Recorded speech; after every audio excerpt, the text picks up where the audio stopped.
네, 시청자 여러분 안녕하십니까. 이슈를 말한다의 신동호입니다.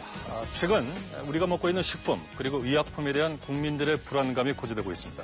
알고 계신 것처럼 살충제 달걀 파동이 있었고요. 유해 생리대 논란, 게다가 최근에는 유럽산 간염 바이러스 소세지 논란까지 커지고 있습니다. 이 와중에 류영진 식품의약품안전처장의 자질 논란도 퍼지고 있는 상황인데 과연 정부가 이런 국민들의 식품과 의약품에 대한 불신을 씻을 수 있을 것인가, 그 관심이 커지고 있습니다.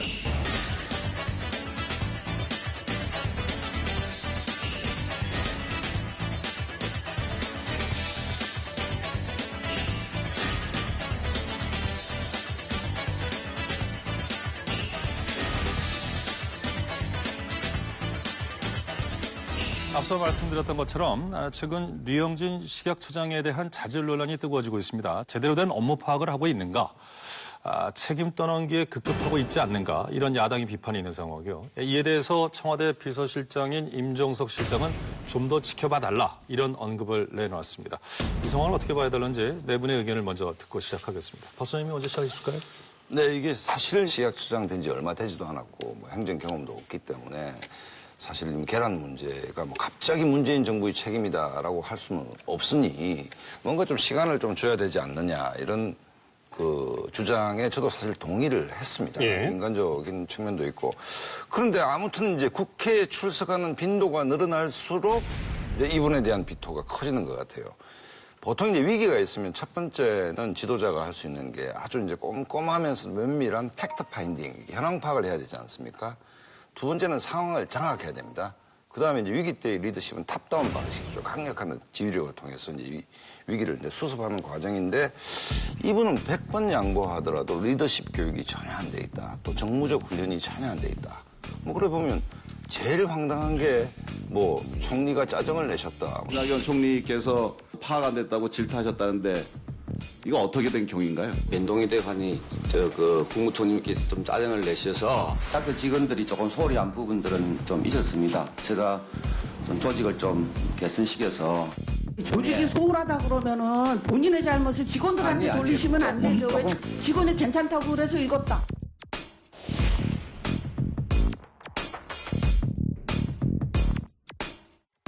우리가 부처 잘 알지만 예. 장관 국회 나간다면 공무원들이 정말 꼼꼼하게 Q&A 해주거든요. 그거 차 타고 가면서 읽어봐더라도 몇 가지 숫자는 파악할 수 있는데 기본적인 사실관계가 안 돼 있다든지 이런 측면에서 본다면 사실은 며칠 버티겠느냐. 더 이상 국민들 감정상 버텨내기가 좀 힘들지 않겠나, 이런 생각을 예. 총론으로 해봅니다. 그러니까요. 저도 예. 비슷하게 생각하는 분야가 위기보다는 위기를 어떻게 다루느냐가 문제 아니겠습니까? 우리 국민들이 되게 화가 나는데 그런 점이 있을 거예요. 닭을 어떻게 키우는지 대략은 알지 않습니까? 그리고 이제 계란을 이게 싸게 먹는 데는 그런 게 담겨 있는 거. 그래서 이 자체에 대해서는 터질 게 터졌다라는 생각도 저 개인적으로 네. 하고 있어요. 많은 분들이 그렇게 생각하실 텐데. 근데 이걸 이제 다루는 태도 그리고 실력의 문제인데 여기서는 전혀 믿음성을 못 주고 있는 거고, 이게 결국 이제 정치적으로 확산될 수밖에 없는 건 이런 거죠. 자, 이낙연 총리 같은 경우에는 전 이런 이야기를 하고 싶어요. 이낙연 총리는 오히려 기회로 잡고 있는 듯한 그렇죠. 느낌이거든요. 총리가 대독 총리 아니냐, 얼굴이 안 보인다, 책임 총리 했는데 뭐 하고 있냐라고 했는데 딱 잡았어요. 또 이낙연 총리 같은 경우에는 전남도지사였지만 그 전에 농수산위 위원장을 지냈고 농수산위에서 쭉 이제 쌓았기 때문에 예. 실력 발휘가 되고 장악력이 높아지고 이런 게 보이지 않습니까? 이낙연 총리가 질책을 하는 건 사실상 기회를 주는 면도 있는 거거든요. 질책을 했는데 그걸 가지고 총리가 나한테 짜증냈다라고 하면 이걸 또 어떻게 해석이 되는 거 아니? 류영진 처장은 아시다시피 문 대통령 가까운 사람이지 않습니까? 그렇게 해가지고 이 자리에 낙점이 된 것인데 대통령 믿고 그러는 거냐라고 확산될 수밖에 없는 거니까 되게 이제 여권 내에서도 곤혹스러워지는 거죠. 이렇게 되면은 보십시오. 임종석 실장이 또 대리 사과하고 예. 임종석 대통령 비서실장이 국민의당을 설득하자 국민의당은 사과와 유감 표명을 받아들이고 국회 일정 복귀를 결정했습니다. 국회 운영위의 청와대 업무 보고에서도 류 처장의 부실 대응 문제가 도마에 올랐습니다. 유영진 식약처장이 초기에 업무 파악이 좀 부족하고 또 부적절한 발언을 함으로써 국민들의 염려를 키운 것은 매우 안타깝고 유감스럽게 생각합니다. 부족함이 있지만 앞으로 잘할 겁니다. 이렇게 되면요. 야구 팬들은 잘 아실 텐데 어려워지면 신인 포수들 같은 경우엔 투수를 보면서 사인을 내야 되는데 자꾸 벤치를 쳐다봐요. 코치나 감독의 사인을 받고 다시 투수한테 전달하게 되거든요. 참 식약처가 저는 구체적으로 어떻게 돌아가는지 모르겠지만은 현재는 총리실이나 청와대를 자꾸 쳐다보면서 사인을 받고 있는 형국이 아닌가 싶어요. 그렇다면은 이 식품의약처장이 이를테면 자신에게 주어진 컨트롤 타워로서의 역할을 좀 제대로 수행 못하고 있다 이런 말씀인가요? 저는 이제 워낙에 예. 초기이기 때문에 이게 이제 또 그래도 넘어간다면은 자리를 지킬 수 있을 것 같은데 한 번 더 여기서 뭐가 터진다고 하면은 예. 쉽지 않아지겠죠. 예. 저는 이제 사실 국회에 있을 때가 그 이명박 대통령, 박근혜 대통령 때라서 자꾸 이제 이 과거의 민주당의 그런 태도나 행태를 자꾸 이렇게 떠올릴 수밖에 없는 거예요. 그러면은 그 과거의 민주당은 어떻게 했냐면 어떤 사건, 사고가 나면 결국에는 뭐냐면 대통령이 책임져라. 대통령 때문이다. 결국 뭐 그런 방식으로 늘 갔어요. 그러면은 이제 지금 이 상황에서 이 살충제 계란 이 사태에서 만약에 과거 민주당이라면 어떻게 했을까? 분명히 그 대통령 책임져라. 그다음에 이 새로운 류영진 그 식양처장 물러가라. 아마 이렇게 얘기했을 거예요. 그렇잖아요. 근데 보세요. 그 이성적이고 합리적인 사람들 입장에서는 이게 너무나 어거지기 때문에 지금 사실 살충제 계란 문제로 인해서 그 이 식약처장 물러나라 이런 말 못하는 거예요. 아주 난감한 거예요. 네? 왜냐하면 이성적이고 합리적인 사람들이기 때문에 보수는. 그래서 제가 볼 때는 그 참 난감해서 이건 뭘까 하고 생각했더니 생각나는 사람이 있는 거예요. 윤진수 전 장관이 생각나는 거예요. 북한이 예산을 얼마 더 넣어야 됩니까? 추가로. 제대로 건설하려면. 아, 북한 재개발 쪽에 말씀하시는 거예요? 부산에. 지금 해놓고는 잊어버렸네, 자꾸. 부산은 전혀 모르십니까? 예, 수산자원, 네, 아니, 전혀 모르는 건 아니고요. 큰일 났네, 큰일 났어. 난 그런 거 몰라요. 아무것도 몰라요. 괜히 겁이 나네요.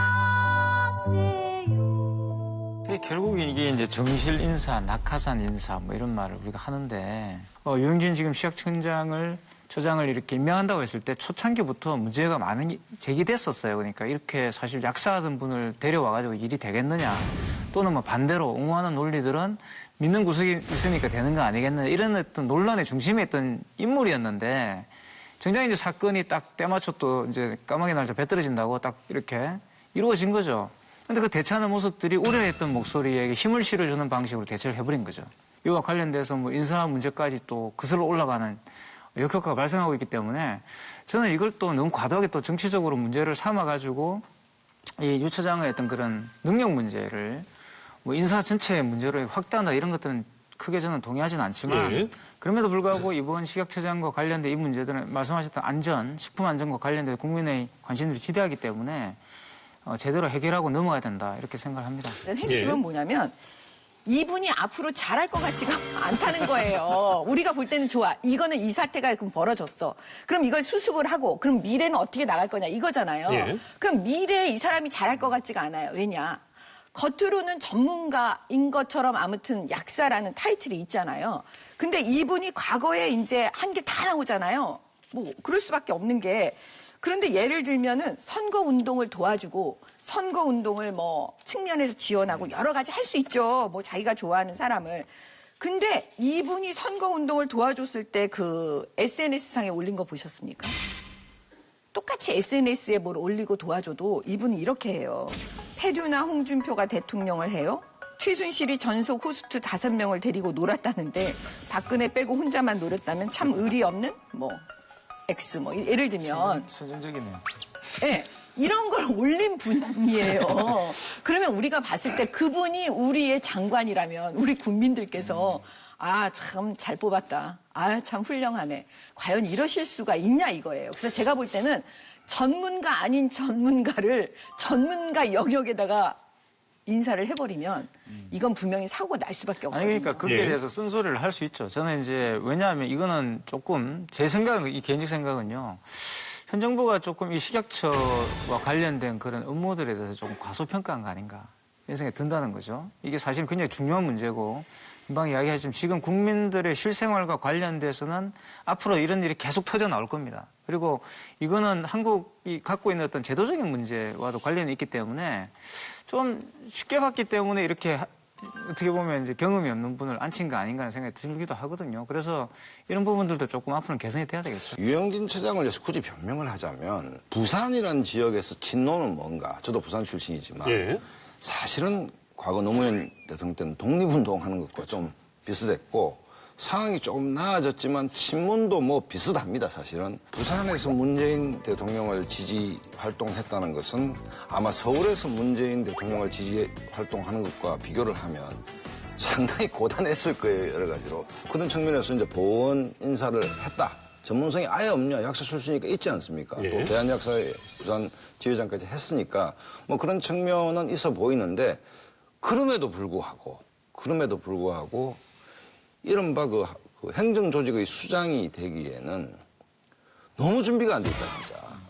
그 다음에 국회에 가서 대충 어떤 스탠스를 유지해야 되는지, 국민들이 어떤 불안감을 갖고 있는 것인지, 또 자기가 사랑하는 대통령을 위해서 자기가 뭘 해야 되는지에 대한 준비가 돼 있는 측면이 하나도 안 보이니까 거꾸로 이제 부담이 된 거죠, 사실은. 보훈 인사를 할 수 있어요. 어떻게 보훈 인사를 하나도 안 할 수가 있겠어요. 근데 문제는 보훈 인사를 절대로 해서는 안 되는 자리가 있어요. 그게 뭐냐면 지금 말하는 이 식품, 그다음에 의약품, 안전에 관한 거. 이 부분은 진짜 실력 있는 사람을 이곳에 앉혀야지 이게 무슨 보훈 인사로 지금 나눠먹기 자리를 이렇게 하면 그게 지금 국가의 미래를 위해서 그다음에 우리 아이들의 건강을 위해서 그다음에 대한민국 국민의 건강을 위해서 그게 맞아요? 그래서 사실 이 지점을 지금 다 걱정하고 우려하는 거예요. 예, 문제는 이제 류영진 식약처장의 문제로 끝나는 것이 아니고 그간 있었던 인사 문제의 이제 연결선상에서 또 논의가 되고 있는 것 같습니다. 뭐 다 알고 계신 것처럼 얼마 전에 박기영 전 과학기술혁신본부장 논란이 있었고요. 물러나긴 했습니다만 탁현민 행정관 얘기도 있습니다. 이런 비판에 대해서 임종석 대통령 비서실장 이런 얘기를 했습니다. 이전 어느 때보다 높은 수준에서 인사를 하고 있다. 이분은 어떻게 봐야 될까요? 저는 전반적으로 높은 수준에서 인사를 하고 있다고 생각해요. 물론 동의 안 하시는 분도 있겠지만은. 근데 문제는 지금 사고가 나는 사람들이 대통령 가까운 사람들 쪽에서 사고가 계속 난다는 거예요. 만약에 식품의약품안전처장이 뭐 지금 외처장, 청장들이 수십짜리지 않습니까? 그냥 관료 출신 누군가가 이랬다라고 하면 참 이 사람 참 일 못하네. 왜 이런 사람 뽑았어요? 다른 사람 뭐 바꾸세요. 이 정도로 넘어갔을 건데 뭐 박기영 본부장이 비롯해가지고 뭐 장관 되려다가 낙마한 분, 또 차관급 자리에 낙마한 분, 유영진 처장까지가 좀 대통령 가깝다는 이야기를 듣는 사람들이기 때문에 그 정무적 부담은 훨씬 커지는 거죠. 그럼 제가 야당이면 그렇게 공격할 수 있거든요. 아니 바깥에 관료나 누구 같은 사람은 엄정하게 검증해가지고 하면서 대통령 가까운 사람은 그냥 프리패스, 왜 야당에서 뭐 하이패스, 프리패스 그런 비판을 했지 않습니까? 그 부분이 이제 사실 부담이 되는 거죠. 이 부분에 대해서는 좀 저는 청와대에서 문제의식을 느껴야 된다고 생각해요. 딱 대놓고 얘기하면 문재인 대통령이 직접 추천한 인사에 대해서 청와대가 전혀 필터링이나 검증이 안 된다는 국민적 우려가 있습니다. 예를 들어서 지금 전체적으로 뭐 다른 인사 부분도 논란이 많았지만 박기영, 예를 들어서 유영진 이 문제는 청와대 내에서도 대통령의 의중이 확실히 실린 인사다라고 했을 때 시스템이 작동을 안 하기 때문에 대통령은 토론합시다. 커피도 스스로 드시고 밑도리도 스스로 자켓도 스스로 벗고 이게 중요한 게 아니고 인사가 인사 시스템에 의해서 이루어지느냐 그 사람의 역량 도덕성이 시스템으로 걸러지느냐의 문제인데 대통령과 코드가 보나코 그러지 않습니까? 보훈 인사, 나홀로 인사, 코드 인사. 유영진 시장 같으면 이 세 개가 딱 맞아떨어지거든요.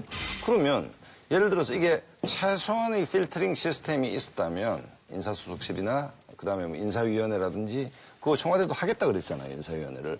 그 최소한의 검증장치를 거쳤다면 이런 사고가 안 나죠. 가장 위험한 거는 박근혜 정부랑 뭐가 다르지? 박근혜 정부의 제일 황당했던 게 저 사람이 윤진숙 아까 말씀하셨는데 그 당시 윤진숙 해수부 장관 인사가 났을 때 그 당시 여권 내에서 저 사람 누구지?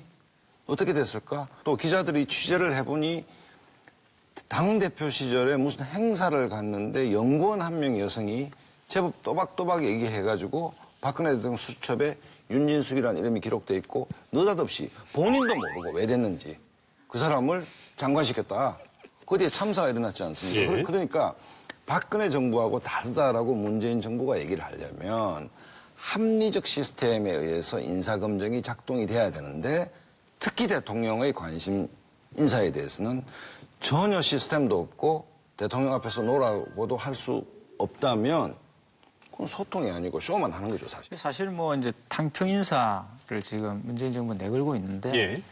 저도 뭐 주관적일 수도 있겠지만 저도 볼 때 다른 정권과 비교해서 특별히 문재인 정부가 인사를 못하고 있다 이렇게 말을 할 수는 없을 것 같아요. 그리고 정실 인사 같은 경우도 다른 정부에 비해서 그렇게 특별히 문재인 그 정부가 많이 하고 있는가 그런 것들은 뭐 구체 통계를 안 따져봐서 그렇지만 제 개인적 입장에서는 그렇지 않지 않느냐는 생각이 들고요. 물론 논란이 이제 되는 사람들이 지금 생겼죠. 탁현민도 마찬가지고 지금 이 그 유영진 그 처장 같은 경우도 마찬가지인데 문제는 이제 이것을 좀 합리적으로 가려서 볼 필요가 있다는 겁니다. 그러니까 이제 유 처장 같은 경우는 이게 내재해왔던 문제들이었고 이게 하나의 어떤 계기가 돼가지고 그런 것들을 논의할 수 있다면 저는 그것으로 됐다고 봅니다. 그러니까 인사도 마찬가지고요. 문재인 대통령이 예. 지금 인사 문제를 얘기하고 있으니까 아마 굉장히 그 롤 모델로 생각하는 게 오바마 전 대통령 같아요. 오바마 대통령의 소통 방식, 비디오 보좌관이 있었고 그다음에 SNS를 적극 활용하고 홍보를 한다. 근데 홍보와 소통은 본질적으로 다르고 오바마하고 문재인 대통령 행보가 다르다고 보는 것이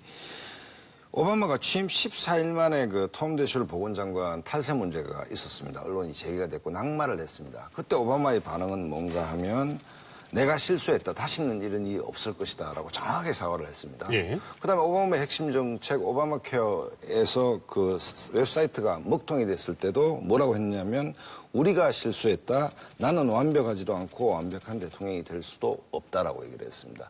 신속한 사과. 소통은 뭐냐면 쌍방향적인 것이죠. 비판에 대해서 겸허하게 자성하고 그다음에 그걸 극복하는 거 아니겠습니까? 인사 문제에 대해서 문재인 대통령이 한 번도 사과한 적이 없습니다. 심지어 뭐라고 했냐면 지난번 그 국민 뭐 인수위원단하고 간담회에서 문재인 정권은 역대를 통틀어 가장 균형 인사, 당평 인사, 통합 인사를 했다라고 대통령께서 얘기를 했는데 예.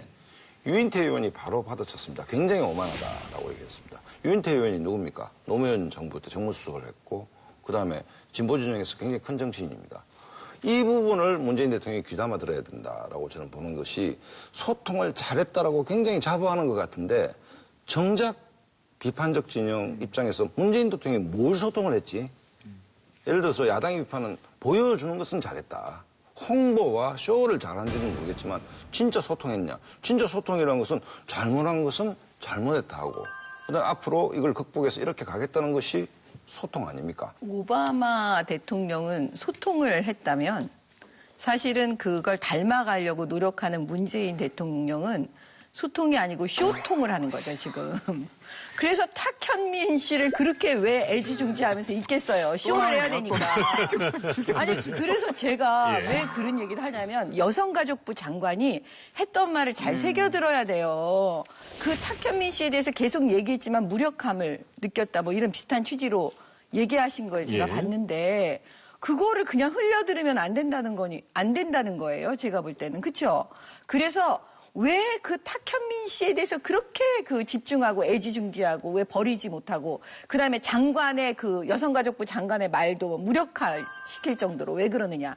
제가 볼 때는 그 소통, 오바마의 소통 이거를 이분들은 쇼통으로 하고 있는 거예요, 지금. 문제의 본질은 탁현민이 아니고 다른 데 있다고 저는 봅니다. 그러니까 뭐 여성 비하 문제는 당연히 잘못된 것이지만 능력이 있죠. 일단 홍보 능력이 있는데 우리 왜 그 MBC의 라디오 스타라는 데 이제 연예인들이 나와서 자기 이제 과거에 있었던 일을 하는데 그게 좀 이렇게 자기적으로 좀 지원했다 이러면 김구라 씨가 뭐라는가 하면 개그에 MSG를 너무 많이 탔다 뭐 이런 얘기를 하거든요. 예. 조미료를 너무 많이 탔다. 이 홍보 기법이라는 것은 조미료에 가깝겠죠. 사실은 본질 가장 큰 손톱은 내 있는 그대로 보여주는 것 아니겠습니까? 거기에서 굉장히 이미지로 만들어지고 포장되면 이른바 그 김구라식 표현으로 하면 MSG를 너무 많이 타면 처음에는 굉장히 그럴듯한데 진실성이 떨어지면 믿기지가 않지 않습니까? 그러면 시청률이 떨어지겠죠. 그다음에 그 연예인이 말한 그 대목에 대해서 시청자들이 저건 아무래도 좀 만들어진 얘기 같다라는 느낌을 이제 갖겠죠. 그러니까 이 타견민식 홍보라는 것은 이게 MSG에 가깝다. 근데 이게 한두 번 해야지 전방위적으로 타견민식 홍보가 모든 대통령의 행사에 다 개입된다. 모든 음식에 소고기국, 곰탕, 시금치, 나물, 심지어 밥까지 MSG를 타게 될 경우에는 그게 먹고 싶겠습니까, 그게. 예. 그렇기 때문에 과유불급이다. 좀 그만 탔으면 좋겠다. 대표적인 게 뭔가 하면 취임 기자회견, 그 100일 기자회견하고 그다음에 그 국민인수위원회에서 청와대 영빈관에서 그것도 심지어 공중파 3사부터 종편까지 일요일 밤 8시부터 9시까지 그 보기 싫은 사람 볼 프로가 없을 정도로 방송을 거의 다 독점해서 행사를 했는데 그게 소통입니다. 그건 MSG가 너무 많이 들어갔더라고 진짜.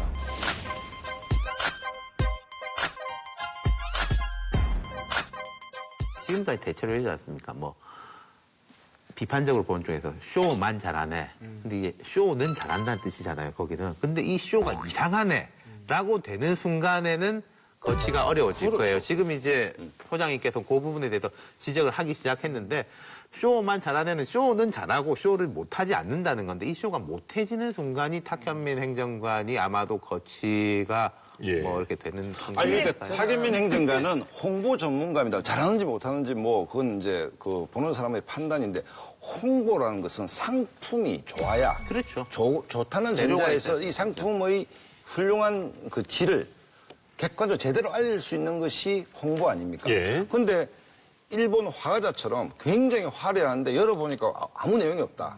내용이 조금 있다라고 생각하면 그 소비자들이 사기당한 거 아닙니까? 그렇기 때문에 홍보가 과해지면 안 된다는 겁니다. 그런 걸 좋아하시는 분도 있죠. 그러니까 이제 그래서 저는 뭐 유지가 되는 것 같은데 저는 탁현민 행정관 문제를 조금 다르게 볼 수 있다고 보는데 그게 제가 이제 말씀드렸던 내부 소통이 안 되는 문제와 관련이 있다고 저는 생각을 해요. 그러니까 심지어 여가부 장관까지 나서서 지금 탁 행정관의 거취를 건의를 했는데 그게 안 먹힌다는 거 아니겠어요?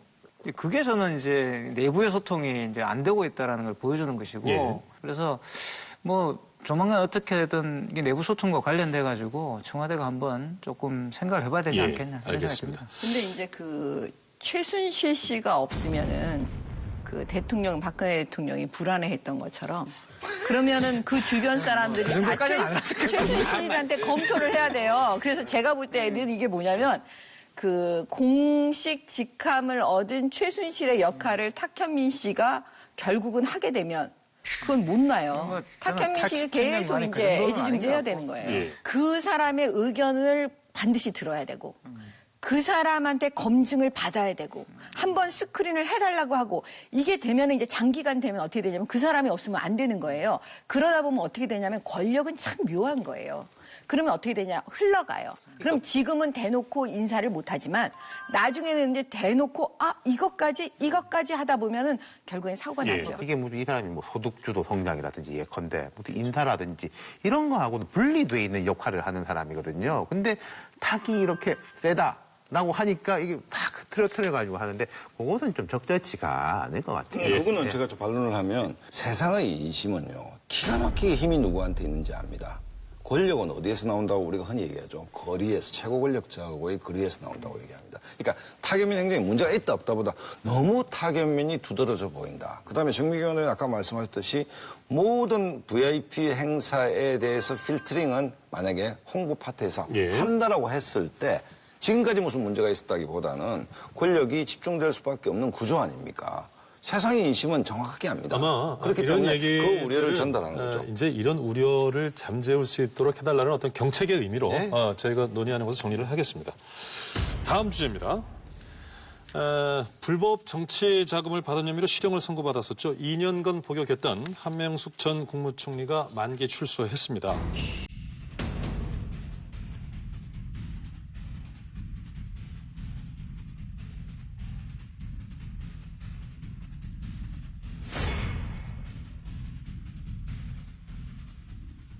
정치적인 판결이 아닌가 하는 의구심이 큽니다. 진실이 밝혀질 때까지 싸우겠습니다.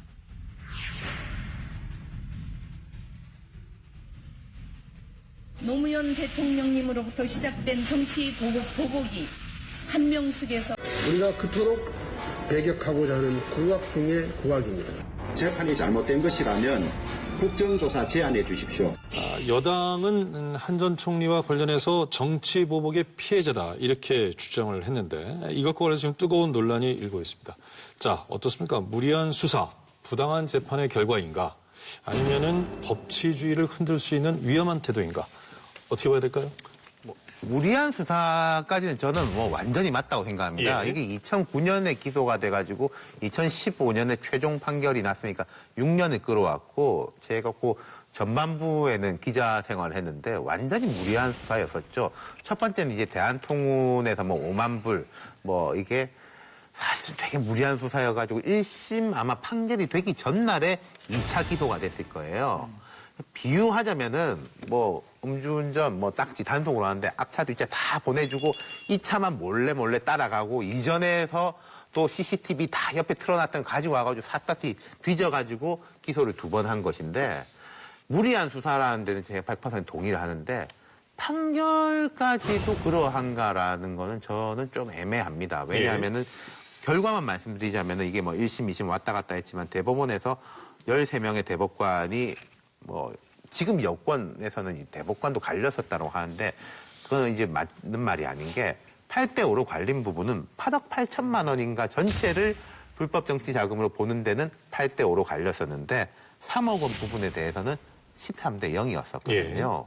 그렇기 때문에 저는 수사 자체에 대해서는 억울함이 있지만은 그러니까 함정 단속을 했는데 그다음에 실제로 뭐 위반을 했냐 안 했냐는 또 좀 다른 이야기지 않습니까? 그렇게 보는 게 어떨까 싶네요. 아니, 그러니까 어이없는 일이 이제 벌어지고 있는 것이죠. 뭐 사실관계는 이제 우리 윤태곤 실장 뭐 말씀하신 그대로인데 일단 출소 장면을 우리가 한번 봅시다.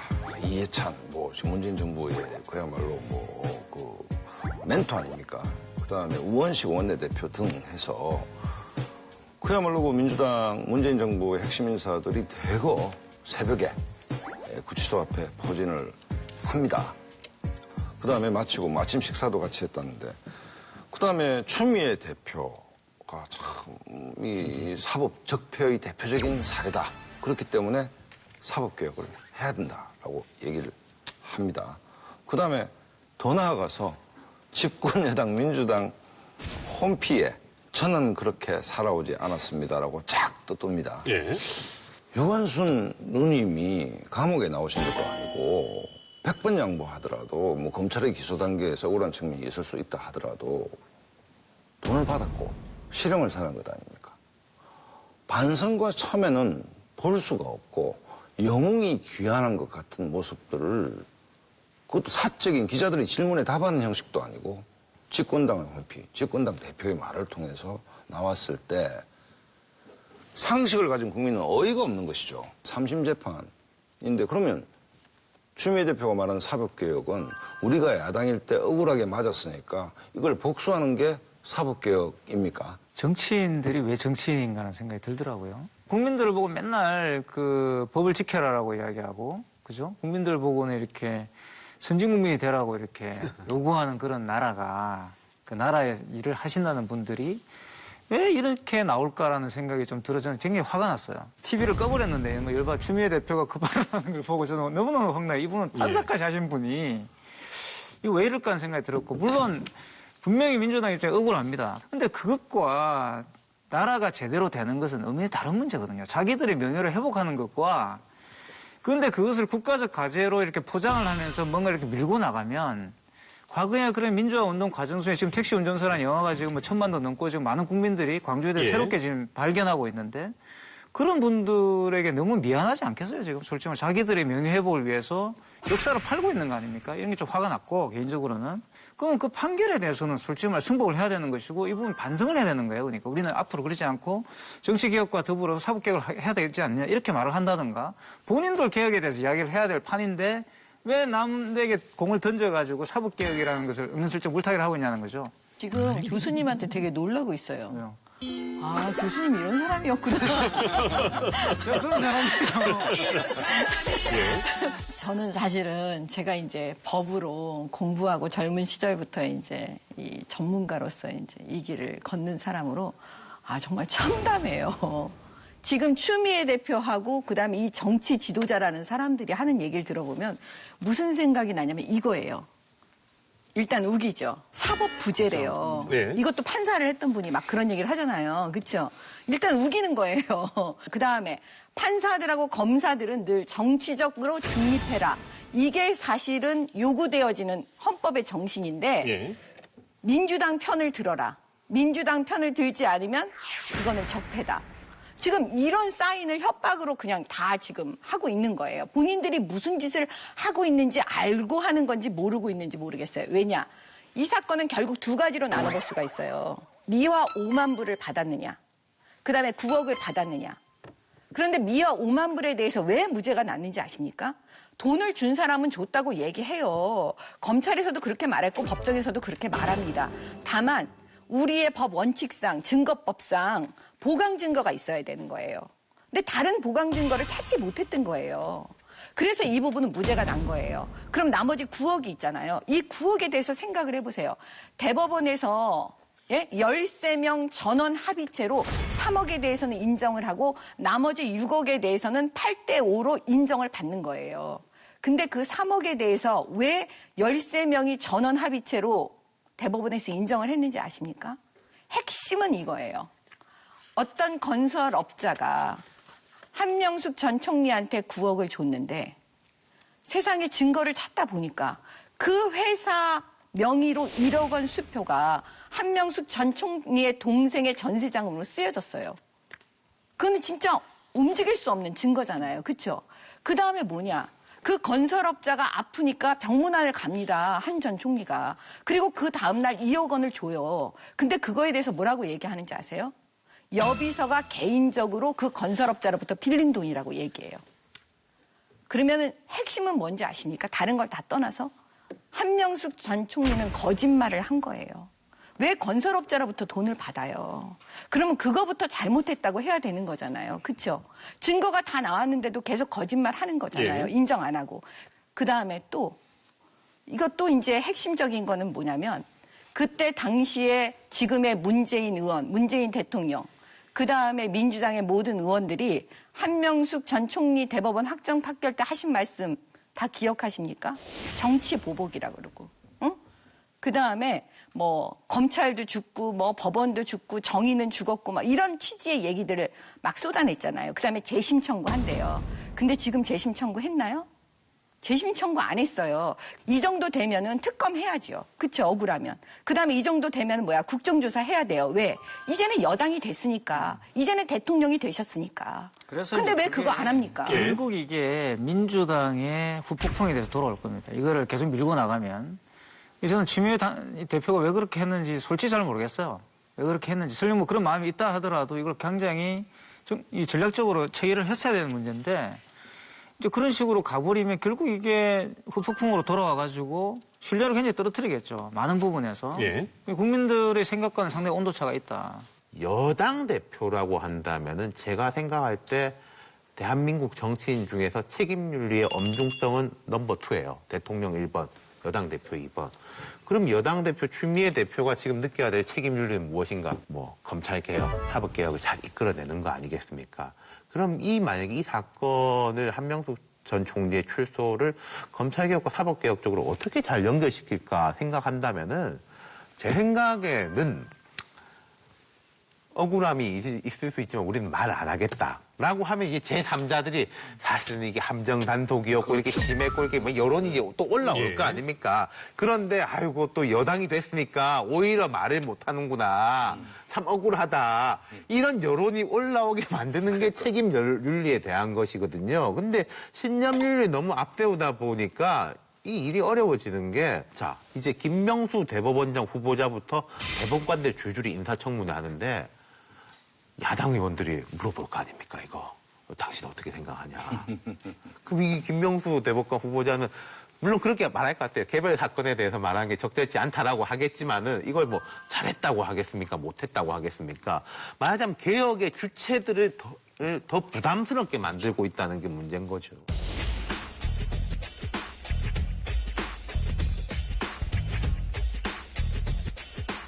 지금 대법원장을 코드 인사로 해버리는 거예요. 그런데 보세요. 그리고 나서 지금 박근혜 대통령과 그 관련자들 이 판결이 계속 나올 거예요. 그렇죠? 그럼 이분들은 승복을 할까요?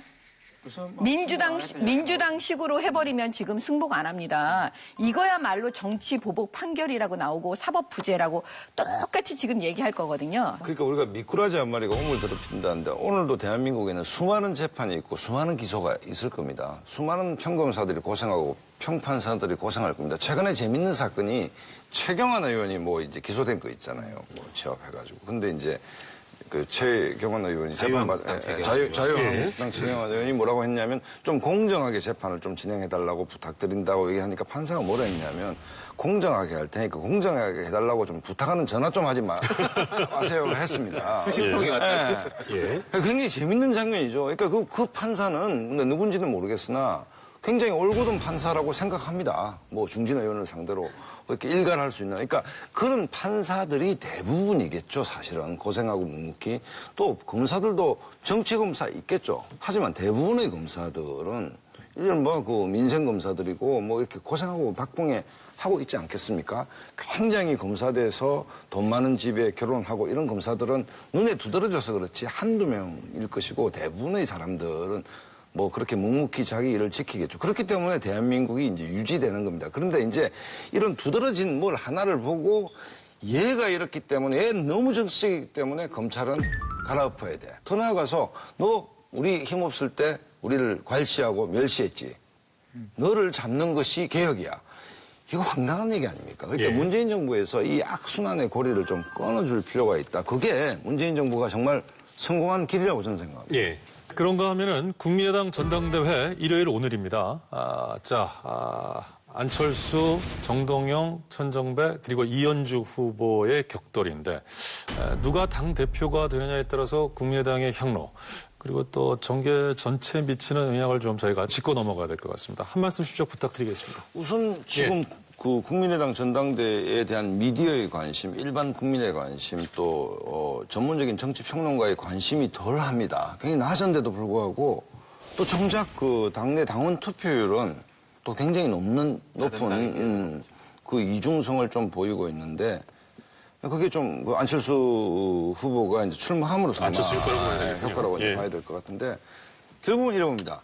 안철수가 대표가 되는 경우는 뭐 독자 노선을 가면서 이른바 그 문재인 정부를 견제하려는 야권 연대의 힘을 좀 받을 것 같고 그 다음에 이제 호남 지역 출신 천정배 의원이나 정동영 의원이 될 경우에는 민주당과의 결합도가 굉장히 강화될 것 같고 대략 뭐 그런 것이 보편적 예측 아니겠나 이런 생각이 듭니다. 그렇죠. 근데 이제 뭐 국민의당 입장에서 보면은 긍정적인 면 한 가지는 처음에는 진짜 누가 되든지 쪼개질 것 같았어요. 근데 이제 그런 위험은 벗어난 것 같아요. 이게 뭐 당이 화합을 잘한다가 아니라 이런 건 내재돼 있는 겁니다만은 뭐 안철수가 된다고 해서 반대쪽 호남이 뭐 다 나가고 호남이 된다고 해서 친한이 다 나가고 그런 거는 없을 것 같다. 그나마 이제 전당대회 하는 과정에서 계속 갈등 지수도 높아졌지만은 일정 부분 톤 다운된 것도 좀 있는 것 같다. 저는 사실은 이 전당대회에 아무 관심이 없어 보여요. 주변에서 보니까. 근데 이제 그 안철수 의원이 이번에 이걸 과연 깨달았을까요? 아니면 여전히 깨닫지 못했을까요? 저는 그게 제일 재밌는 지점이에요. 그게 뭐냐면 지난번 대선 때 그 국민의당 안에서 밤에는 문재인하고 낮에는 안철수하고 이런 의원들이 되게 많았다고 뭐 다 알고 계시잖아요. 근데 이제 그 본색이 다 드러났을 거예요. 누가 그랬는지. 근데 이제 안철수 의원이 그거를 다 알지 않았을까요? 예측하건대. 그러면 그랬을 때 앞으로 안철수 의원은 과연 대선 후보가 될 수 있을까요? 이게 지금 제 머릿속 궁금증이에요. 그러니까 이번에 이 전당대회를 통해서 딱 시간이 그 시점이 지나가고 나면 안철수 의원의 미래가 보일 것 같아요. 그것도 하나의 또 중요한 관전 포인트가 될 수 있겠군요. 네. 예. 그래서 지금 이제 전당대회 역시 관심을 못 받고 있는데 이제 안에서는 지금 친한 비한 나뉘어져 가지고 치열하게 싸우고 있고 뭐 이제 SNS상에서 보면 자기들끼리 이렇게 이제 뭔가를 하고 있죠. 근데 지금 말씀하셨던 것처럼 결국 이 누가 되든 간에 이제 결국 안철수 전 후보의 어떤 그 운명을 가르는 그런 전당대회가 될 것이다. 예, 네 분의 말씀 오늘 여기까지 듣겠습니다. 수고 많이 하셨습니다. 오늘의 한 말씀은 실패 전문가로 알려진 분입니다. 시드니 핑게스타인 미국 다트머스대 교수가 한 말씀인데요. 전달해드리면서 저는 인사 가름하겠습니다. 무능해서가 아니라 확신에 사로잡혀서 변화할 생각이 없는 지도자가 결국 실패한다. 리더십과 관련해서 우리가 좀 살펴볼 대목이 아닌가 싶습니다. 여러분 고맙습니다.